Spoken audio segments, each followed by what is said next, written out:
إن الحمد لله نحمده ونستعينه ونستغفره ونعوذ بالله من شرور أنفسنا ومن سيئات أعمالنا من يهده الله فلا مضل له ومن يضلل فلا هادي له وأشهد أن لا إله إلا الله وحده لا شريك له وأشهد أن محمدا عبده ورسوله أما بعد فإن أصدق الحديث كتاب الله وخير الهدي هدي محمد صلى الله عليه وعلى آله وصحبه وسلم وشر الأمور محدثاتها وكل محدثة بدعة وكل بدعة ضلالة وكل ضلالة في النار وبعد. So we continue today inshallah regarding the opening part of the discussion regarding the speech of Allah subhanahu wa ta'ala. So going back to of course we're reading, for those of you who are not aware, we're reading from this great and tremendous work of one of the great scholars of the past, from the 3rd and 4th century, died in the year 329 after the Hijrah, and his name is of course Imam Barbaharee rahimahullah ta'ala. From the great Imams of the earliest generations. He compiled this work, which is called Sharhus sunnah, or the explanation of the creed. The term sunnah here referring not to that which is recommended, but referring to the creed and the belief that the Prophet ﷺ and his companions were upon. And it has been explained by the great scholar of our time, Sheikh al-Fawzaan, Sheikh Salih bin Fawzan, bin Abdullah al-Fawzan, hafidhahullah. And the title of his explanation is called Ithaf al-Qari, بتعليقات على شرح السنة للإمام أبي محمد الحسن بن علي بن خلف البربهاري رحمه الله. And basically a book that is tremendous in its worth, tremendous in its station, because in reality it gathers together the creed of the earliest generations of Muslims, from the Sahaba, the Tabi'een, the Atba'u Tabi'een, and those who followed them, the likes of Imam Malik, Shafi, Abu Hanifa, Ahmed bin Hanbal, Sufyan al-Thawri, Fudayl, al-Bukhari, and other than them. And this is a gathering of their beliefs in one place. And this isn't the only work, of course. There are many similar works that have been written to this, but this is one of the tremendous ones that we have decided to explain, because it has been explained by many of the scholars as one of the gatherings or one of the collections of that which the Salaf agreed upon with regard to their methodology and their creed. And the point that we reached is قال المؤلف رحمه الله تعالى, meaning that the author Imam al-Barbaharee رحمه الله تعالى said والقرآن كلام الله وتنزيله ونوره, that the Quran, it is the speech of Allah, it is his revelation, and it is his light, meaning the light from Allah and revelation from Allah subhanahu wa ta'ala. وَلَيْسَ مَخْلُوقًا, and it is not created. The Quran, it is not considered to be created. لِأَنَّ الْقُرْآنَ مِنَ اللَّهِ, and that is because the Quran, it is from Allah. وَمَا كَانَ مِنَ اللَّهِ فَلَيْسَ بِمَخْلُوقٍ, and that which is from Allah, then it is not created. وَهَذَا قَالَ مَالِكْ بِنْ أَنَسٍ, and this is what Imam Malik ibn Anas said. وَأَحْمَدْ ibn Hanbal rahimahumullah, and likewise Imam Ahmad ibn Hanbal, may Allah's mercy be upon them both. ومن قبلهما من الفقهاء ومن بعدهما والمراء فيه كفر, and that likewise that which has come from the two of them, ومن قبلهما, and that which has come from the two of them, from the fuqaha, and whoever came after them, meaning after these two imams, and to dispute about this affair, then it is disbelief. We reach the point, as far as I'm aware, top of page 142 in my copy. Yours might be slightly different. Where we mentioned, we finished at that point where Sheikh al-Fawzan hafidhahullah ta'ala mentioned that sentence regarding the two types of idafa. Al-awwal idafatul ma'anin, الثاني إضافة أعيان. And we mentioned the first type is the ascription towards meanings, that something that is ascribed to Allah subhanahu wa ta'ala And I'm just going to cover this just as a reminder that the idafa, or ascribing something, is a idafa here, meaning in ma'ani, it is an ascription of meanings or descriptions. And this is ascribed to the one being described. وَهِيَ إِدَافَةٌ حَقِيقِيَّةٌ فَهِيَ مِنَ صِفَاتِهِ وَهِيَ مِنْ صِفَاتِهِ. And this is a true ascription. A true ascribing in reality, حقيقية, meaning it is true and it is real. And this is from the attributes of Allah, such as كالكلام والسمع والبصر, such as the speech of Allah, the hearing of Allah, and the seeing of Allah. So these are ascribed to Allah in a real sense, because they are from His attributes, and they are ascribed to the one being described, who is Allah. So it is the speech of Allah, meaning that Allah speaks. It is the hearing of Allah, His hearing and His seeing, that He hears and He sees. So this is a idafatun haqiqiyyatun. It is a true ascription to Allah, meaning that these are not created. These are referring back to Allah subhanahu wa ta'ala. Wa idafatul a'yani. And this is the ascription of objects and things, such as, for example, qanakati. Such as, for example, if a person was to say naqatullah, this is the camel of Allah, or the she camel of Allah, referring to what? That this camel is a possession of Allah, that Allah created it and Allah owns it. Wal bayt, for example, saying Baytullah, that the Kaaba is the house of Allah. This is now referring an ascription. It refers to Allah, meaning that just like you would say Kalamullah, the speech of Allah, you would say Baytullah, Baytullah, the house of Allah. However, with regard to the speech of Allah, we are not talking about something created. We are talking about something that is an ascription to Allah in reality, meaning that Allah speaks, and we are not talking about anything created. As for the naqa, or the bayt, then this is something created. So when we say the speech of Allah, we are not talking about something created. However, if we say the house of Allah, then we are talking about something created. Why? Because that comes in under the ascription to Allah of objects, whereas the first one is an ascription to Allah of an attribute, describing the one, or that is ascribed to the one being described. So this is what we reached, up until we reached the statement where Sheikh al-Fawzan mentions وَهَذِهِ إِضَافَةُ مَخْلُوقٍ إِلَى خَالِقِهِ. So this second one, the description of objects and specific things to Allah, then this is an idafa, or an ascription of the makhluk, of the creation, to its creator. وَهِيَ إِضَافَةُ تَشْرِيفٍ. And this is an ascription of honor and nobility. So for example, when we talk about the house of Allah, the Kaaba, then the reason why we say it is the house of Allah, of course, we are referring to what?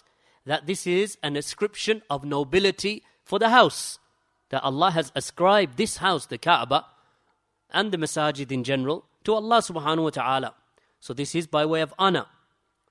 So those people of misguidance, they confuse between the two. Who? Those who say that the speech of Allah is created. Those who say that the speech of Allah is created, or the Quran is created. They have mixed between the two, because they are confusing between that which is ascribed to Allah from His attributes and that which is ascribed to Allah from the created objects. And they have confused between the two. فَهُمْ خَلَطُوا بَيْنَ الْأَمْرَيْنِ وَلَمْ يُفَرِّقُوا بَيْنَ هَذَا وَهَذَا. And they've mixed between the two situations here, and they do not distinguish between this and between that. وَلِذَلِكَ نَسَّ أَهْلُ السُّنَّةِ وَالْجَمَاعَةِ عَلَى هَذِهِ الْمَسْأَلَةِ فِي كُتُبِ الْعَقَائِدِ لِيَرُدُّوا عَلَى أَهْلِ الضَّلَالِ. And for this reason, أهل السنة والجماعة, that they have authored books regarding this particular issue in the Aqidah, in the books of Aqidah, in the refutation of the people of misguidance. So, understand between the difference between these two types of ascription to Allah. These two, the idafa with regard to the ma'an, and the idafa with regard to the a'yan. And they are two separate affairs. Then he mentions, وَإِذَا كَانَ اللَّهُ لَيْسَ لَهُ كَلَامٌ كَمَا يَزْعَمُونَ فَكَيْفَ يَأْمُرُ وَيَنْهَى. So if it is the case that Allah subhanahu wa ta'ala does not have speech, as those people of misguidance they claim, that Allah himself does not speak, فَكَيْفَ يَأْمُرُ وَيَنْهَى, then how does Allah command and how does he forbid? And of course the Jahmiyyah, my brothers and sisters, they are the ones who claim that Allah subhanahu wa ta'ala does not speak. And Allah subhanahu wa ta'ala has no attributes. So they are from those people who claim that. And likewise, in reality, even their offshoots, they believe in the same ideas. And maybe if time allows, in the next few weeks, that we will explain how the evolution of these sects, they came about. And all of them, in essence, up until this day, up until today, they still believe that the Quran is created and that Allah subhanahu wa ta'ala did not speak it to Jibreel, but rather Allah subhanahu wa ta'ala inspired it and created it in Jibreel. And then Jibreel spoke it to Muhammad. Why? Because these people believe that if you claim that Allah subhanahu wa ta'ala speaks, then you have claimed that an event has taken place with Allah subhanahu wa ta'ala. And anything in which an event takes place, they claim is created. And therefore, if it is a body, and if it is a body, then it is created. So this is how they have come to their conclusions. Even the Ash'ari of today, the Ash'ariyah of today, which is the vast majority of the people of misguidance in the Ummah today, all of them have this belief. None of them believe that Allah spoke, and Allah speaks with a voice that is heard with letters and words. None of the Ash'ariyah of today, regardless of who they are, none of them believe it. Not Nuh Hamim Kella, not Hamza Yusuf, not any of the Ash'ari like Booty and other than them. None of them believe that Allah speaks with a voice that is heard with letters. And in this regard, when it comes to the crux of the issue, they believe that the Quran that we recite, it is not the spoken words of Allah that Allah spoke to Jibreel. They don't believe that. Rather, they say that these words were inspired into Jibreel, and they are the words of Jibreel, or they are the words of Muhammad, and they are not the words of Allah. Even till today, they believe it. And these are the ones who claim that they are the majority of the Ummah, and therefore they are upon the Haqq. This is the belief of the majority of Al-Ikhwan al-Muslimin. This is the belief of Jamaat al-Tabligh. This is the belief of the Diyobandiyya. This is the belief of all of those sects of the Maturidiyya and the Asha'ira. All of them, they believe this. And in this regard, they have opposed the Aqidah of the early Salaf. So, then Shaykh al-Fawzan mentions, وَهَذَا مَعْنَاهُ أَنَّهَا تَتَعَطَّلُ الْأَحْكَامُ شَرْعِيَّةً. And the meaning of this claim of theirs, that Allah does not speak, that the rulings of the Sharia are negated. And this is the meaning of this, and this is its meaning, that the rulings of the Sharia are negated. Why? Because they don't. Allah subhanahu wa ta'ala did not speak them. وَيَنْهَدِمُ أَصْلُ الْعُصُولِ وَهُوَ الْقُرْآنِ. And these individuals, and this is a demolition, and this is to demolish the foundation, and this is to demolish the foundation of the foundations, or the principle, the aslul usul, or the foundation of all of the principles, and that is the Quran. The most fundamental of all of the principles, and that is the Quran. فَإِذَا إِنْهَدَمَ هَذَا الْأَصْلُ إِنْهَدَمَ الْإِسْلَامِ. Because of the fact that, so if this foundation is demolished, meaning the Quran itself, then the whole of Islam is demolished. وَلَكِنْ هُمْ يَلُوذُونَ بِالتَّنْزِيهِ. However, what these people do when they say what they say, that how can you say that Allah speaks with a voice? How can you say that Allah's words are heard? How can you say that Allah spoke to Muhammad directly? So what do they say? They say that Allah does not speak. And what do they hide behind? That they hide behind tanzih. What's tanzih? Tanzih is to purify Allah and free Allah from imperfections. So what they're claiming is that the reason why we say that Allah does not speak, and Allah does not speak with a voice that is heard, is because of the fact that we are making tanzih, that we are purifying Allah and freeing Allah from all imperfections. وَلَيْسَ هَذَا هُوَ التَّنْزِيهِ. However, this is not tanzih. What they are doing, it is not purification. It is not to purify Allah from misconceptions and false ascriptions. هذا تعطيل. In reality, what they are doing is that they are falling into ta'til, and ta'til means that they are making Allah void of attributes, and they are nullifying and negating from Allah attributes. Ta'til is to deny or to negate. So what they have really fallen into is negating from Allah that which Allah has affirmed for Himself. وَفَرْقٌ بَيْنَ تَعْتِيلِ وَبَيْنَ تَنْزِيهِ. And there is a clear difference between ta'til and between tanzih, because ta'til is to deny, and what they've fallen into is denial, because they say Allah does not speak, Allah does not descend, Allah does not ascend, Allah subhanahu wa ta'ala is not above the seven heavens, Allah subhanahu wa ta'ala does not hear, Allah subhanahu wa ta'ala does not become angry, and then Allah subhanahu wa ta'ala does not become pleased. Even the Ash'ari of today, they will not say that Allah becomes pleased with the person one day and angry with him the next day. They say this cannot happen with Allah, because this is an event, an occurrence that takes place, and an occurrence cannot take place with Allah, because occurrences take place within bodies. And if you say that an occurrence has taken place with somebody, then you are ascribing to him a body. You are ascribing to him that he is a substance, and a substance is created. So they will deny all of this for Allah. Even the Ash'ari of today, those who claim that we affirm for Allah what Allah has affirmed for Himself, but we are making tanzih. And what they're really doing is they are making ta'til in the guise of falsely interpreting, or in the guise of interpreting the attributes of Allah subhanahu wa ta'ala. وَفَرْقٌ بَيْنَ تَعْتِيلِ وَبَيْنَ تَنْزِيهِ. Tanzih, and then he explains.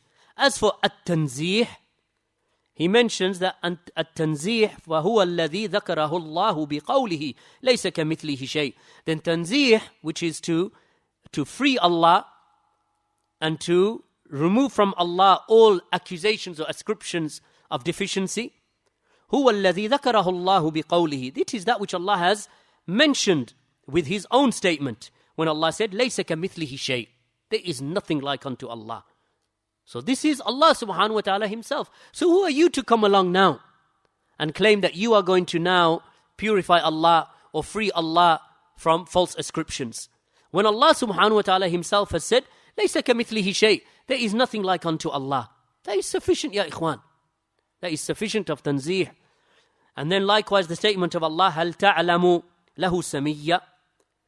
The statement of Allah in Surah Maryam, is there is there for Allah subhanahu wa ta'ala any co-equal or similar?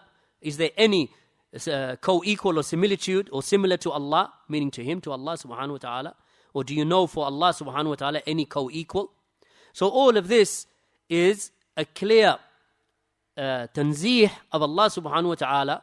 Allah subhanahu wa ta'ala freeing Himself from all types of similitudes and all types of comparisons from the creation. هذا هو التنزيه الذي ذكره الله وهو النفي أن يشبه المخلوق بالخالق.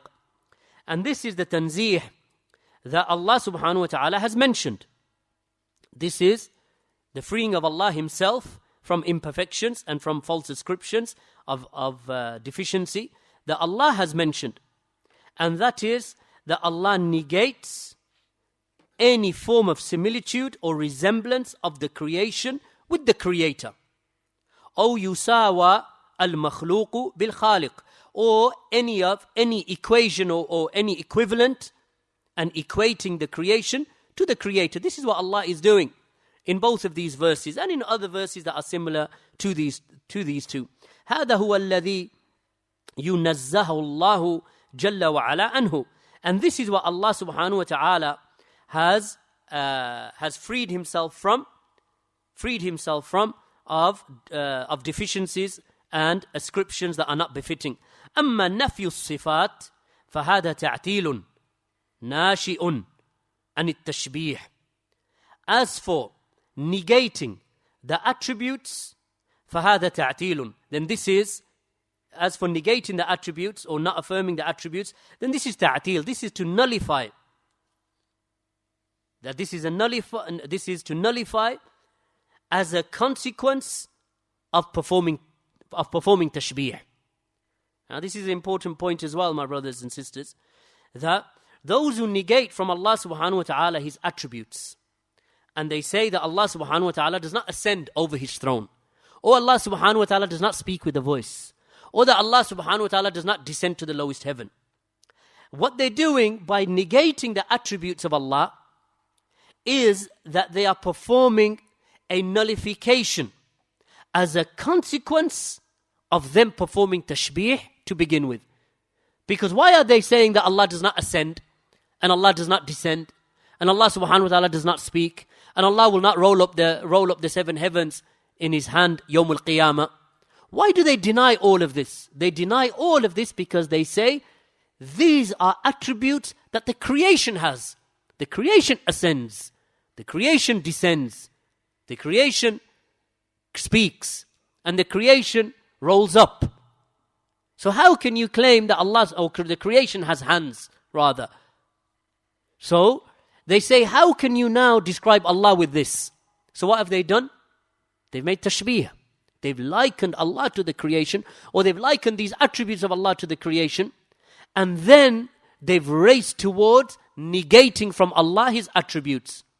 So their actual negation is a consequence of them performing tashbih in the first place, of them performing resemblance to the creation in the first place. That's why they perform ta'til.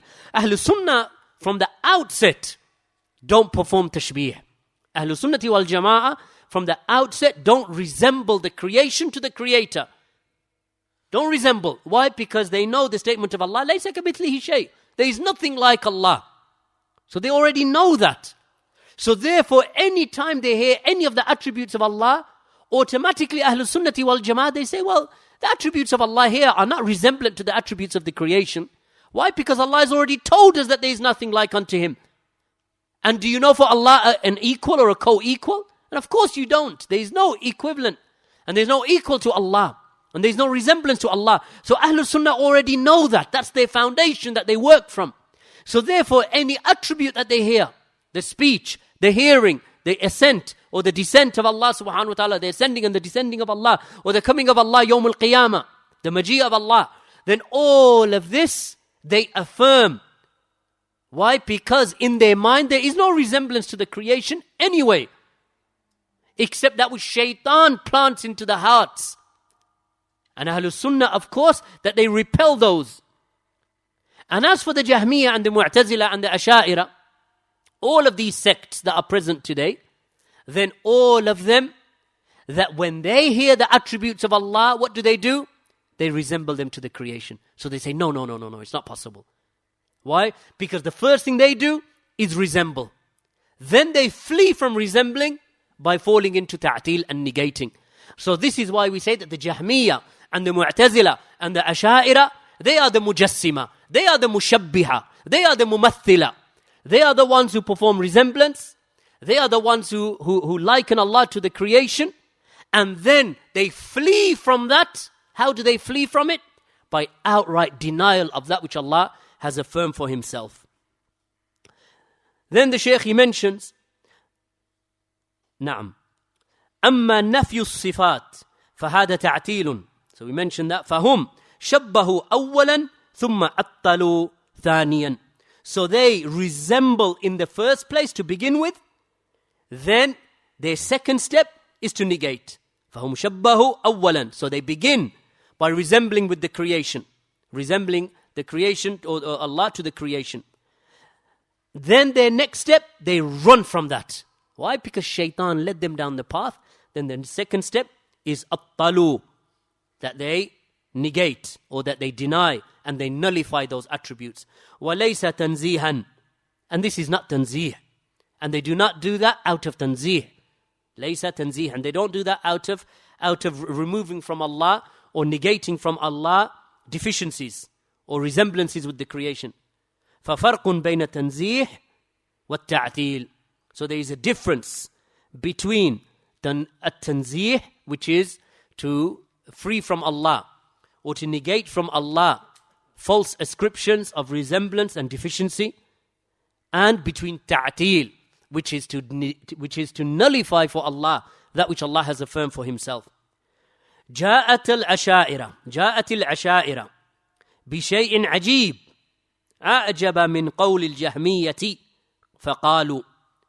So then he mentions, then the Asha'ira, they come along with something that is amazing.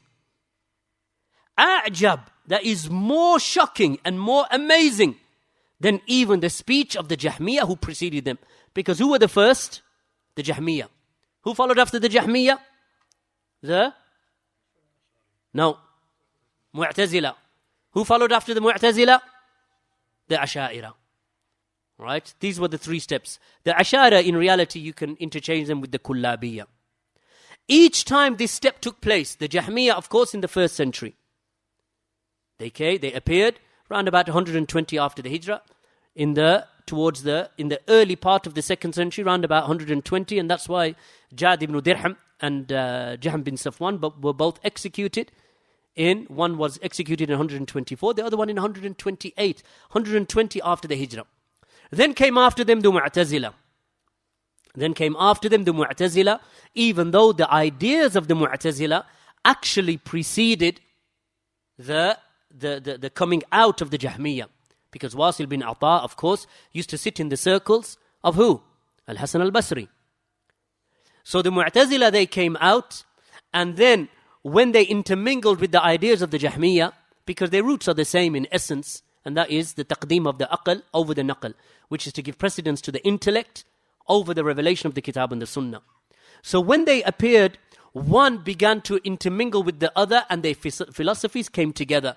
And their philosophies, in essence, were the philosophies of the likes of the Greek philosophers, Aristotle primarily, and Plato and others, as we mentioned from Sheikh al-Fawzaan actually in one of the previous durus.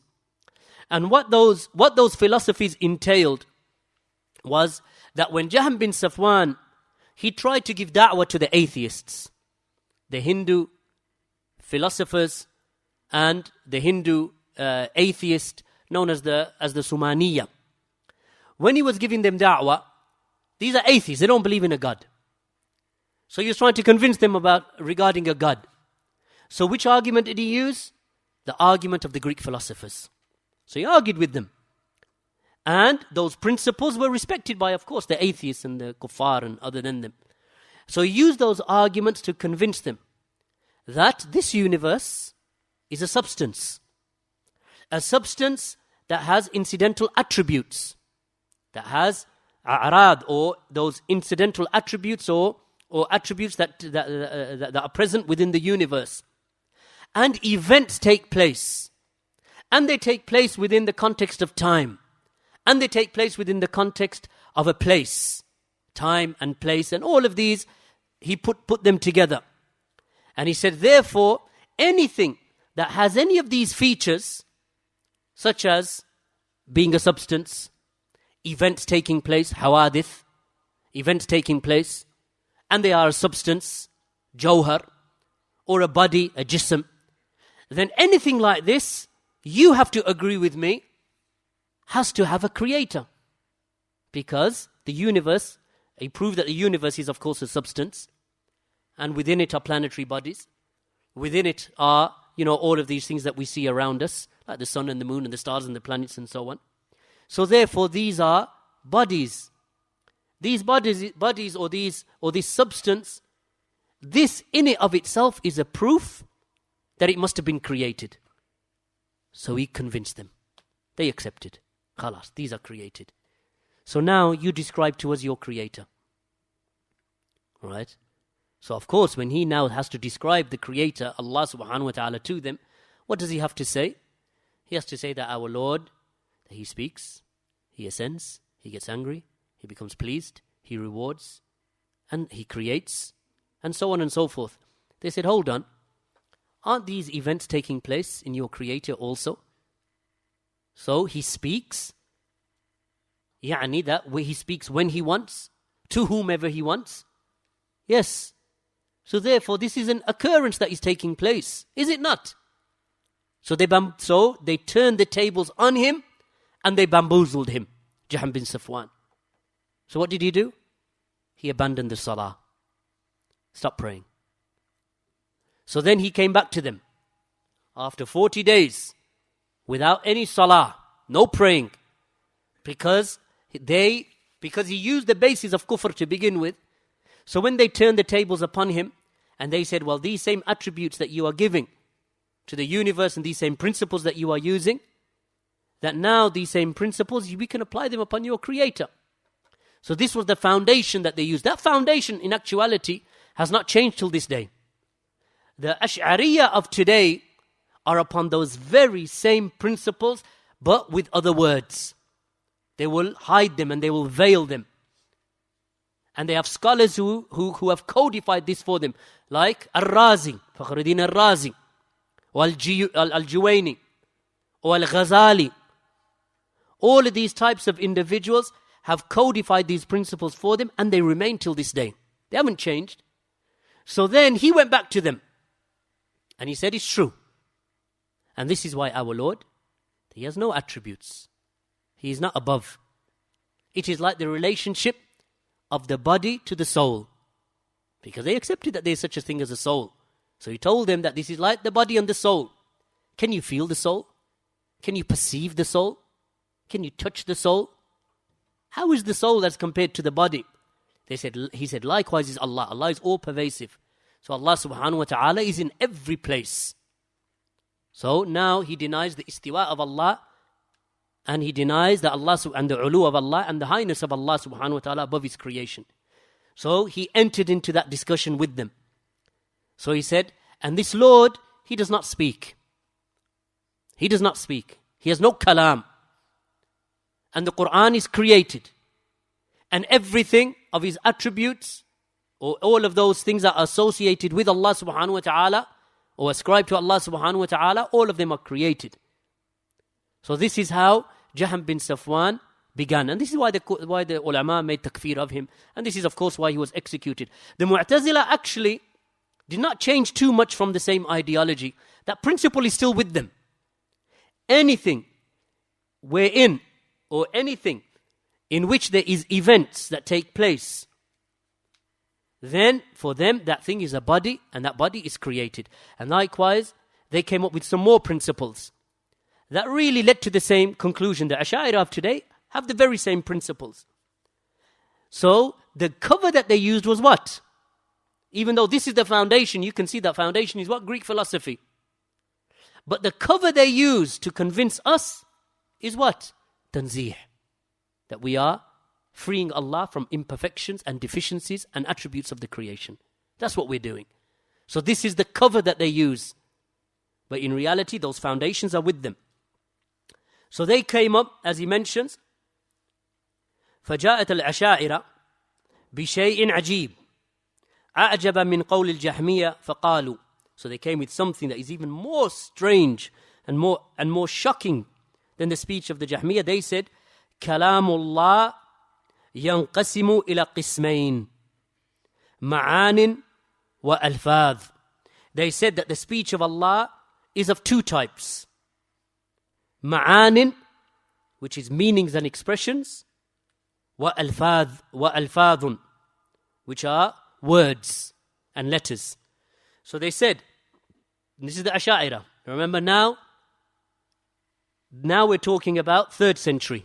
Before this time, there was no such distinction here. In fact, Imam Shahrastani, who is himself Ash'ari, he himself said that the first person to bring this was Abu Hassan al-Ash'ari. In fact, it was Abdullah ibn Kullab, who died in 240. Before that time, nobody from Ahlus Sunnah, not a single Imam from Ahlus Sunnah, spoke with this. So he came with this speech. He said, Al-Ma'ani hiya kalamullah. That the meanings, they are the speech of Allah. Wallahu yusafu bi anna lahu kalaman wa huwa al-ma'na al-qadimu al-qa'imu bi nafsihi. This is the innovation that they came with. They said, so Allah, they said, as for the meanings are the speech of Allah. And Allah is described as the one who has speech. And this speech is a meaning that is present with himself from eternity. Right, this is what they're saying. So they say that this is a meaning, an expression. وهو المعنى القديم القائم بنفسه.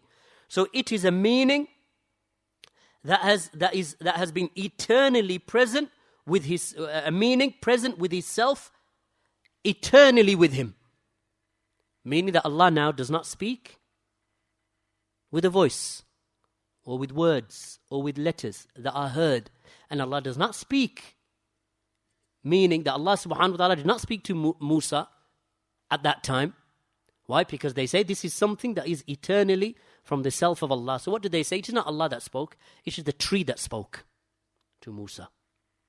Right? Or, if you're really extreme, from the extreme of the Mu'tazila, they will say rather, we should change the ayah, and they change the ayah, and they turn it around to sound as if it was كَلَّمَ اللَّهُ مُوسَى تَكْلِيمًا وَكَلَّمَ اللَّهَ مُوسَى تَكْلِيمًا. So they change it around so by changing one diacritical mark, that they make it sound that actually it was Musa that spoke to Allah, not Allah that spoke to Musa. So they change the Quran itself. Or that they will say, it wasn't Allah that spoke to Jibreel directly, but rather it was Allah that inspired into Jibreel. And then Jibreel spoke. So the speech of Jibreel is created. And what Allah inspired into Jibreel is created. So this is what they say. أما أن الله يتكلم بحرف وبصوت فهذا منفي عندهم عن الله. So therefore, as for the fact that Allah subhanahu wa ta'ala speaks with words or letters, with the voice, فهذا منفي عندهم عن الله, then this is something negated as far as they are concerned from Allah. And of course this is a denial of clear ahadith of Allah's Messenger sallallahu alaihi wasallam. Clear hadith, such as, for example, the hadith of Allah's Messenger sallallahu alaihi wasallam collected by Imam al-Bukhari in his tremendous work Khalq Af'al al-Ibad, in which he states that indeed Allah subhanahu wa ta'ala, with an authentic chain of narration, that indeed Allah subhanahu wa ta'ala will speak Yawm al-Qiyamah. Allah will speak on Yawm al-Qiyamah with the servants, with a sawt. With what? With a sawt. What sawt? With a voice that will be heard by those that are close and those that are far. And there will not be between him and them any interpreter. So Allah will speak with a sawt. So when they say that Allah subhanahu wa ta'ala, that this is, that the Quran, that the kalam, وَهُوَ الْمَعْنَى الْقَدِيمَ الْقَائِمْ بِنَفْسِهِ, that this is just an expression or a meaning or an eternal meaning present with his self, then what does that mean in reality? It doesn't mean anything. It doesn't mean anything, because what they've done is that they've said that Allah in fact does not speak, because they're saying that this kalam is just a meaning present with itself. So it's not that Allah speaks, but it is a meaning that is present with himself. وَيَقُولُونَ هُوَ مَعْنًا قَائِمٌ بِنَفْسِهِ سُبْحَانَهُ وَتَعَالَى. And they say that this is merely a meaning, that speech of Allah is merely a meaning present with itself. And of course this is a demolition of a foundation of the religion itself, that the Quran is the speech of Allah. They say no, it's not the speech of Allah, but rather it is just something that is inspired and a meaning that was inspired. وَأَمَّا اللَّفْظ فَهُوَ كَلَامُ الْمَخْلُوقِ. And what do they say about the lafz? They say, as for the lafz, they say then that is the speech of the creation. So they say kalam, they're dividing into two, ma'anin, that the kalam of Allah is of two types. Ma'anin, meaning meanings that are present eternally with Allah. Meanings. And what does lafz mean? They say, yes, we affirm the lafz. But what is lafz with them? Lafz with them, or the words, then that is the speech of the creation. Huwa min kalami al-Jibril. And they say, huwa min kalami Jibril, or min kalami Muhammad. So they say, meaning that the words are actually the speech, or from the speech of Jibril, or from the speech of Muhammad sallallahu alayhi wasallam. فَجَعَلُوا الْقُرْآنَ مُكَوِّنًا مِنْ شَيْئَيْنِ. So then they say, so they have made the Quran to be composed of two things. Min makhluqin wa ghayri makhluqin. That the Quran is composed of two things in their eyes. That which is created and that which is not created. فَلَهُمْ صَارُوا مَا أَهْلِ السُّنَّةِ. So they do not proceed alongside Ahlul Sunnah. وَقَالُوا الْقُرْآنِ غَيْرُ مَخْلُوقٍ. And they say that the Quran, it is not, that they say, وَقَالُوا الْقُرْآنِ غَيْرُ مَخْلُوقٍ. They say the Quran is not created. وَلَا هُمْ صَارُوا مَا الْجَهْمِيَّةِ. So they are not with Ahlul Sunnah and they are not with the Jahmiyyah. And this is the Asha'ira. Because the Asha'ira and the Mu'tazila, they tried to cover themselves and claim that we are not Jahmiyyah, and they would refute Jahm bin Safwan and the Jahmiyyah. They say we're not with them, because what did Jahm say? Jahm say that Allah has no kalam, Allah does not speak. What do they say, the Asha'ira? No, they say Allah does have kalam. What did Jahm say, bin Safwan? Allah does not speak with words. What do they say? That the Quran is words. Not that Allah speaks with words, but they say the Quran is words. So where have they agreed with, where have they opposed Ahlul Sunnah? Because they say that as for the wording of the Quran, then they say that the wording of the Quran, that it is actually the words of Jibreel, not the words of Allah. That the words, the alfaz, that they are not the words of Allah, they are the words of Jibreel or the words of Muhammad. So in that regard, they are not from Ahlul Sunnah. And as for the fact that they say that the Quran is not created, so they agree with Ahlul Sunnah. So in that regard, they have opposed the Jahmiyyah. So what did they try to do? They didn't want to be with the Jahmiyyah and they didn't want to be with Ahmed bin Hanbal. So Ahmed refuted them and fought against them. The likes of Al-Karabisi and Al-Muhasabi and Ibn Abi Du'ad and other than them. That he opposed them because this was and Ibn Kullab, who Imam Ahmad declared to be an innovator. Abdullah ibn Kullab, who is in fact where Abu Hasan al-Ash'ari almost a generation later took his knowledge from, Abdullah ibn Kullab. That's where he took his knowledge from. That he tried to sail a boat, don't want to be with the Jahmiyyah, but we can't be with, the likes of Shafi'i and Malik and Ahmed bin Hanbal. Don't want to be with them either. So he tried to sail a boat between the two, between Ahlul Sunnah and between Ahlul Bid'ah. And Imam Ahmed and the scholars, they label them as Jahmiyyah. Why? Because in essence, you come back to the same thing. Why? Because they say Allah does not speak. Why? What is speech to them? That it is, as we mentioned, a meaning that is present with the self of Allah. That is kalam to them. So in essence, Allah doesn't speak to them anyway. But rather, Allah subhanahu wa ta'ala creates this knowledge or this speech within His creation, Jibreel or Muhammad sallallahu alayhi wa sallam. Then he mentions, وَلَا هُمْ صَارُوا مَا الْجَحْمِيَّةِ. So they don't go alongside, they don't also traverse alongside the Jahmiyyah, and nor with Ahlul Sunnah. وَقَالُوا الْقُرْآنُ كُلُّهُ مَخْلُوقٌ. And what do they say? They say that the Quran, all of it is created. كَانُوا مُذَبْذَبِينَ. And they are not here, nor are they there. They are مُذَبْذَبِينَ. That they are neither here nor there. They are switching between the two. Or they are not here and they are not there. مثل المقالة النصارى في المسيح. And this is the same as what the Christians say about the Messiah Isa alayhi salam. أنه مكون من شيئين. They say that Isa is composed of two things. This is what the Christians they say. And you know this. What do they say? Min al-lahut. They say that he is created min al-lahut, that he is created from the divine, from the God. And they say wan nasut, and he is also humankind, that he is divine and he is human. وَيَقُولُونَ أَتَّحَدَ اللَّهُوتِ بِالنَّاسُوتِ. So they say that the divine became one with the flesh or with the human. That the divine became one with the flesh. This is what the Christians say. So this is similar to what they say, the Asha'ira. Because they say, we affirm the kalam of Allah, but it is ma'na qa'im bi nafsihi. that it is a ma'na al-qadim al-qa'im bi nafsihi, that it is a meaning that is eternally present with his self, with the self of Allah. So they deny, of course, here, sawt and speech. So here they ascribe that to Allah. They say, as for the words of Allah, then they are what? Then they are makhluq, they are created. This is similar to what the Christians, they say. So, Sheikh al-Fawzaan, how long has it been? 45, okay. Upon that note, inshallah, we'll conclude. Wa jazakumullahu khairan. We'll conclude upon there.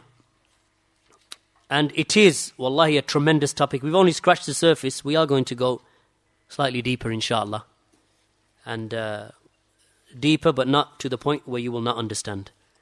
Inshallah. Not to the point where you will not understand. You will understand, inshallah. Barakallahu feekum. And we'll conclude upon